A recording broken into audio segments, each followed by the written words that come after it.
નમસ્કાર વિદ્યાર્થી મિત્રો, સ્વાગત છે તમારું તમારી પોતાની યુટ્યુબ ચેનલ માય ટીચિંગ ક્લાસમાં. આજે આપણે ભણીશું ધોરણ 10 વિષય ગુજરાતી ગાલા સ્વાધ્યાય પોથીમાં કાવ્ય પેલું વૈષ્ણવજન પદ અને એના લેખક છે નરસિંહ મહેતા. ચાલો વિદ્યાર્થી મિત્રો, તમે બધાએ કાવ્ય બહુ સરસ ભણી લીધું હશે, તો આપણે આજે ગાલા સ્વાધ્યાય પોથી પૂરીશું. મારી સાથે સરસ અક્ષરે લખતા જાઓ તેવી તમને બધાને શુભેચ્છા. જો વિભાગ બી આપેલું છે, પ્રશ્ન નંબર 1 છે. નીચેના દરેક પ્રશ્નનો ઉત્તર એક વાક્યમાં લખો. જો વિદ્યાર્થી મિત્રો, પ્રત્યેકનો 1 માર્ક્સ છે, 1 ગુણ છે. પેલું જુઓ, નરસિંહ મહેતાનું કયું પદ ગાંધીજીને અતિ પ્રિય હતું? તો જવાબ લખો, નરસિંહ મહેતાનું વૈષ્ણવજન પદ ગાંધીજીને અતિ પ્રિય હતું. બીજું, ગુજરાતી સાહિત્યમાં આદિકવિનું બિરુદ કોને મળેલું છે? તો લખો, ગુજરાતી સાહિત્યમાં આદિકવિનું બિરુદ નરસિંહ મહેતાને મળેલું છે. ત્રીજું, વૈષ્ણવજન કોને વંદન કરે છે? તો એમાં લખો, વૈષ્ણવજન સકળ લોકમાં સૌને વંદન કરે છે.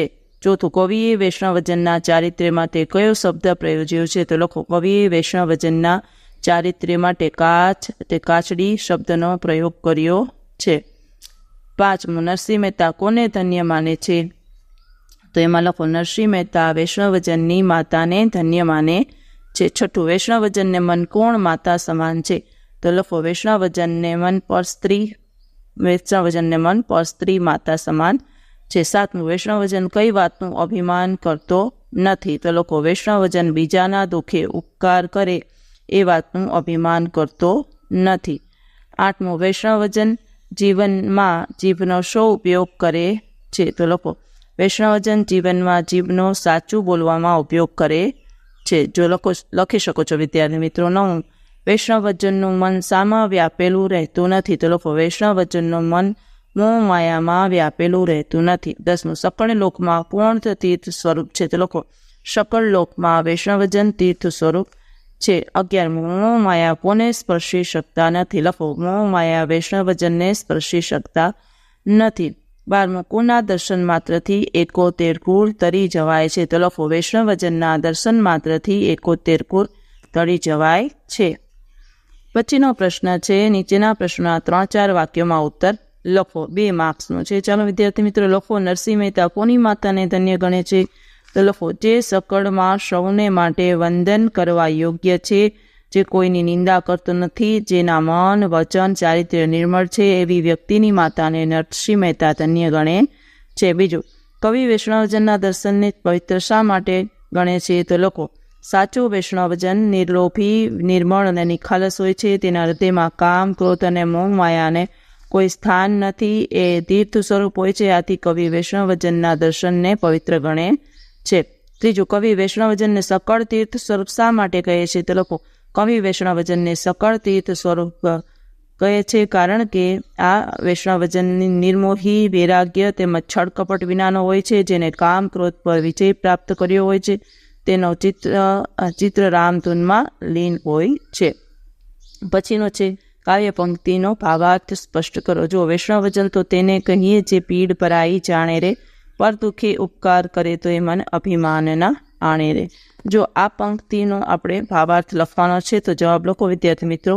આ પંક્તિમાં વૈષ્ણવજનનો મહિમા દર્શાવ્યો છે. જે માત્ર વિષ્ણુની ભક્તિ કરી તે જ વૈષ્ણવજન નથી. પોતાના દુઃખોના ગીત ગાનારને પ્રભુ આગળ ફરિયાદ કરનાર ઘણા હોય છે, પણ જે વ્યક્તિનો હૃદય બીજાના દુઃખ જોઈને પીડા પામે છે અને જે દુઃખ દૂર કરવા પ્રયત્ન કરે છે, તે જ સાચો વૈષ્ણવજન છે. ચાલો વિદ્યાર્થી મિત્રો, હવે પ્રશ્ન નંબર 3 છે. નીચેના પ્રશ્નોના 10-12 વાક્યોમાં મુદ્દાસર ઉત્તર આપણે લખવાના છે, જે 4 માર્ક્સનો છે. જો મોસ્ટ આઈએમપી પ્રશ્ન છે, બોર્ડની પરીક્ષામાં પૂછાઈ પણ શકે છે. લખો, નરસિંહ મહેતા વૈષ્ણવજનના કયા કયા લક્ષણો જણાવે છે? તમારા શબ્દમાં વર્ણવો. તો લખો, સાચો વૈષ્ણવજન પરાઈ પીડને સહેજ પણ અભિમાન લાવ્યા વિના પવિત્ર ભાવથી દૂર કરવા પ્રયત્નશીલ રહે છે. તે નમ્ર હોય છે, સૌને વંદન કરે છે, સૌનો આદર પામે છે, કોઈની નિંદા કરતો નથી, મન, વચન તેમજ કર્મમાં વિરોધાભાસ હોતો નથી, તેમજ એનું સાચું ચારિત્ર હોય છે. કવિ આવા વૈષ્ણવજનની માતાને ધન્ય માને છે. એ વૈષ્ણવજન સાચો છે કે સમાન દ્રષ્ટિથી સૌને જુએ છે. એ મન કોઈ મોટો નથી અને એને મન કોઈ મોટો કોઈ નાનો નથી. જે ઈચ્છા દુઃખી કરે છે એને ત્યાગ કર્યો છે.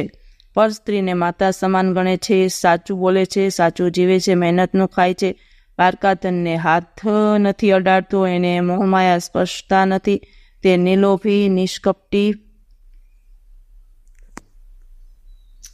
અને નિર્મળ હોય છે, કામ ક્રોધ પર એનો કાબુ હોય છે. નરસિંહ મહેતાની દ્રષ્ટિએ લક્ષણો ધરાવનાર માનવી સાચો વૈષ્ણવજન છે. ચાલો વિદ્યાર્થી મિત્રો, હવે વિભાગ સી કહીશું. જો વિભાગ સી છે એમાં બધાના એક માર્ક્સ છે. વ્યાકરણ વિભાગ છે. પેલું છે આપેલા વિકલ્પોમાંથી સાચો વિકલ્પ પસંદ કરીને ઉત્તર લખો. ચાલો, શબ્દની સાચી જોડણી દ્રષ્ટિ, તેમાં છે દ્રષ્ટિ. જીહવા તો કે જીહવામાં રસવઈ આવે. પછી બીજું છે સાચી સંધિ જોડો, વી વત્તા આપ, તો એમાં આવશે વ્યાપ. નિસ વત્તા ચલ તો કે નિશ્ચલ. પછીનું છે ત્રીજું, નીચેના શબ્દની સાચી સંધિ છોડો, નિર્મળ તો કે નીત વત્તા મળ. પછીનો પ્રશ્ન છે નીચેના શબ્દોના સમાસ ઓળખાવો. વૈષ્ણવજન તો એમાં આવશે કર્મધારય. વર્ધન તો કે તત્પુરુષ. નિર્મળ તો કે બહુવ્રીહી. કામ ક્રોધ તો કે દ્વંદ્વ. ચાલો, પાંચમો પ્રશ્ન છે કયો પ્રત્યય લેલો છે? પૂર્વ પ્રત્યય, વર પ્રત્યય કે એક પણ પ્રત્યય, તે આપણે લખવાનું છે. તો લોભી તો કે પર પ્રત્યય, ઉપકાર તો કે પૂર્વ પ્રત્યય, પરાઈ તો કે વર પ્રત્યય, નિર્મળ તો કે પૂર્વ પ્રત્યય. ચાલો વિદ્યાર્થી મિત્રો, લખી શકો છો. છઠ્ઠું છે નીચેના શબ્દોના સમાનાર્થી શબ્દો લખો. નિંદા તો ઓપ્શન આપેલા છે એમાંથી વગો, વણી. કપટ તો કે છળ પ્રપંચ. વૈરાગ્ય તો કે અનાસક્તિ. ઉપકાર તો કે કલ્યાણ. હવે છે સાતમો પ્રશ્ન, સંજ્ઞાનો પ્રકાર લખો. વૈષ્ણવજન તો એ આવશે જાતિવાચક. પછી છે તૃષ્ણા તો આવશે ભાવવાચક. આગળ જઈએ. લોક તો આવશે સમૂહવાચક. તીરથ તો આવશે જાતિવાચક. ચાલો વિદ્યાર્થી મિત્રો, હવે છે અલંકારનો પ્રકાર. આઠમું, સકળ લોકમાં સૌને વંદે, નિંદા ન કરે કેની રે, વાચકાચ મન નિર્મળ રાખે, ધન જનની તેની રે, તો એમાં આવશે અંત્યાનો પ્રાસ. ચાલો, માંગ્યા પ્રમાણે આપણે ઉત્તર લખવાના છે. પેલું છે રૂઢિપ્રયોગનો અર્થ. નવમો પ્રશ્ન, એમાં પેલું તાળી લાગવી તો કે લગ્ની લાગવી. બીજું 71 કુળ તાળવા તો કે બધા વડવાઓનો ઉદ્ધાર કરવો. હવે 10મો પ્રશ્ન છે નીચેના શબ્દ સમૂહ માટે એક શબ્દ લખો. જે લોભ જેનામાં ન હોય તેવી વ્યક્તિ તો કે વણલોભી. બીજું સૌની તરફ જોનાર સરખી દ્રષ્ટિ તો કે સમદ્રષ્ટિ. ત્રીજું સંસાર પ્રત્યે રાગ કે આસક્તિ ન હોવા, તેમાં આવશે વૈરાગ્ય. ચોથું એવી પવિત્ર જગ્યા જે યાત્રા માટે જાણીતી હોય છે તો કે તીર્થ. હવે 11મો પ્રશ્ન, વિરોધી શબ્દ લખો. પરાઈ તો કે પોતીકી. નિંદા તો કે વખાણ. નિર્મળ તો કે સબળ અથવા મલિન. અસત્ય તો કે સત્ય. દ્રઢ તો કે ઢીલું. વણલોભી તો કે લોભી. ચલો, શબ્દોના અર્થ. ઉપકાર તો કે ભલું કરવું તે. તો અપકાર તો કે અનપકાર. નિંદવું તો કે નિંદા. નિંદવું તો કે છોડની આસપાસનું નકામું ઘાસ દૂર કરવું.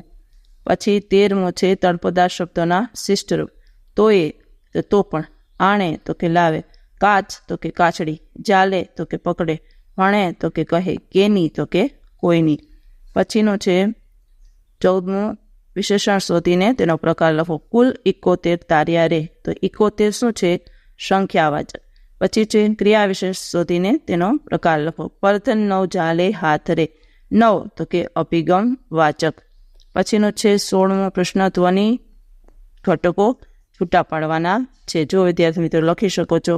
દ્રષ્ટિ તો દ વત્તા રૂ વત્તા શ વત્તા ટ વત્તા ઈ. તૃષ્ણા ત વત્તા રૂ વત્તા શ વત્તા હણ વત્તા આ. ને વૈષ્ણવજન તો વ વત્તા એ વત્તા શ વત્તા અ વત્તા હણ વત્તા અ વત્તા વ. ચાલો વિદ્યાર્થી મિત્રો, આજના વિડીયો લેક્ચરમાં આટલું જ. જો તમને આ વિડીયો ગમ્યો હોય તો લાઈક કરશો, તમારા મિત્રો સાથે શેર કરશો અને મારી ચેનલને સબસ્ક્રાઈબ પણ કરશો. આવજો.